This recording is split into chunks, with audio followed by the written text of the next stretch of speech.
கர்த்தருடைய பரிசுத்தமான நாமம் மகிமைப்படுவதாக.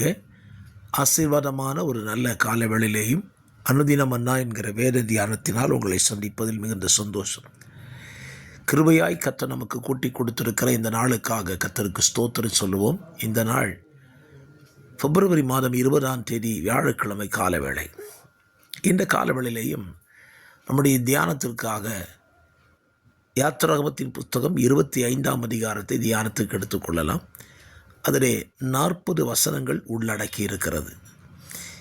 25ஆம் அதிகாரத்திலே தேவன் மோசேயினிடத்தில் ஒரு ஆசரிப்பு கூடாரத்தை எப்படி அமைக்க வேண்டும், அதில் என்னெல்லாம் இருக்கணுங்கிறத மிக நேர்த்தியாக தெளிவாக அவனோடு கூட கர்த்தர் பகிர்ந்து கொள்ளுகிறார்.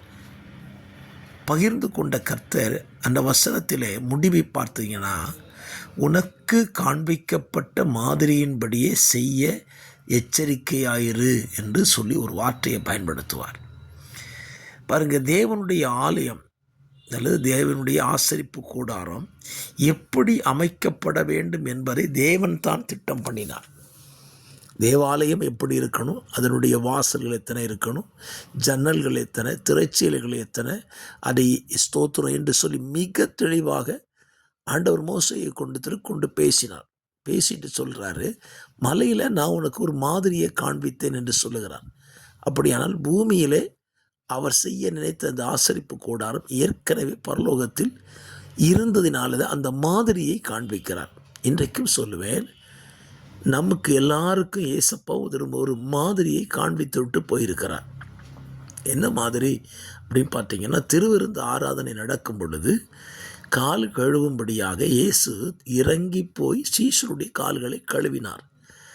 நான் உங்களுக்கு மாதிரியை காண்பித்தேன் என்று சொல்லுகிறார். ஸ்தோத்திரம். எல்லாரிடத்திலும் இறங்கி செல்லுகிற, தாழ்மைப்படுத்தி கொள்ளுகிற நல்ல ஒரு மாதிரியை இயேசப்பா நமக்கு விட்டு போயிருக்கிறார்.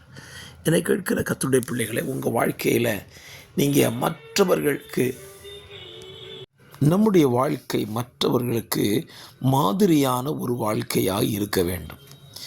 ஏற்கனவே தேவன் நமக்கு வாழ்ந்து காண்பித்து விட்டார். இந்த உலகத்தில் மாதிரியான ஒரு வாழ்க்கையை வாழ்ந்து காண்பித்து விட்டார். அந்த வாழ்க்கையின்படி தான் நாம் வாழ வேண்டுமே தவிர நமக்கு தோன்றுகிறபடி வாழ்க்கை வாழக்கூடாது. இதை நாம் சிந்திக்க கடமைப்பட்டிருக்கிறோம். என்னை கேட்கிற கர்த்தருடைய பிள்ளைகளே, உங்கள் வாழ்க்கையை சற்று யோசித்து பாருங்கள். இன்றைக்கு ஆண்டவர் கொடுத்த மாதிரியின்படி எத்தனை பேர் நம்முடைய வாழ்க்கையை அமைத்திருக்கிறோம்? சிந்திக்க வேண்டிய இடம் தானே. நமக்கு மாதிரி இருக்கிறதுங்க. மோசேட்டு சொன்னார், உனக்கு காண்பிக்கப்பட்ட மாதிரியின்படி செய்யன்னு சொன்னார். மோசே அப்படி தான் செய்தான். மோசையில் கொஞ்சம் கூட மாற்றத்தை கொண்டு வரலை. ஆகவே உங்கள் வாழ்க்கையும் சற்று யோசித்து பாருங்கள்.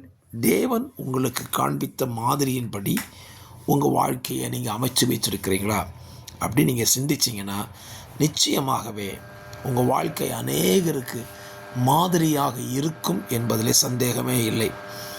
மோசே ஆசரிப்பு கூடாரத்தை கட்டும் பொழுது அதில் கொஞ்சம் கூட மாற்றத்தை கொண்டு வரலை.